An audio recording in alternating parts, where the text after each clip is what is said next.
Hello दोस्तों, welcome to watermelon TV. एक ज़माने में एक छोटा सा गांव था जिसका नाम था नूरवादी।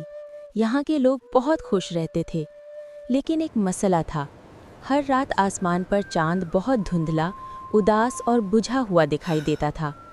गांव के बुजुर्ग कहते थे कि जब किसी जगह की खुशियाँ कम होती हैं तो चांद भी उदास हो जाता है। उसी गांव में एक नन्ही सी हंसती खेलती बच्ची रहती थी जिसका नाम था माहम। माहम की खास बात ये थी कि वो जब भी गाना गाती उसकी आवाज़ में ऐसी जादुई मिठास होती कि फूल खिल जाते, परिंदे नाचने लगते और हवा खुशबू से भर जाती। एक रात जब चांद खास तौर पर बहुत ज़्यादा मध्यम था, माहम ने आसमान की तरफ देखा और आहिस्ता से बोली, अगर मैं खूबसूरत गीत गा सकती हूँ तो शायद चांद की उदासी भी दूर हो जाए।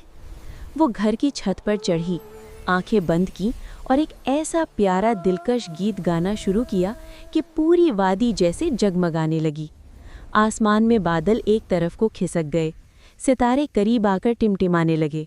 फिर अचानक कुछ हैरानकुन हुआ।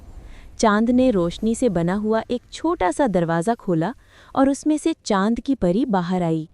उसने मुस्कुराते हुए माहम की तरफ देखा और कहा, तुम्हारी आवाज़ ने मेरी सदियों पुरानी उदासी को दूर कर दिया है।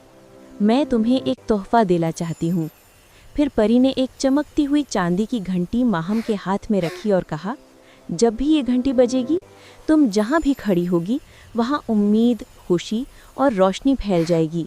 लेकिन याद रखो, इस घंटी का इस्तेमाल सिर्फ नेकी के लिए करना। माहम ने शुक्र अदा किया।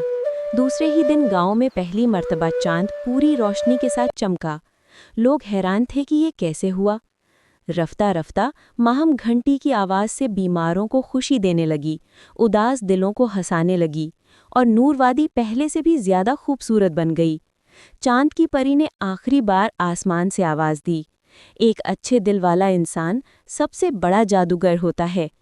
और यूं माहम चांद का गीत गाने वाली बच्ची के नाम से पूरी दुनिया में मशहूर हो गई।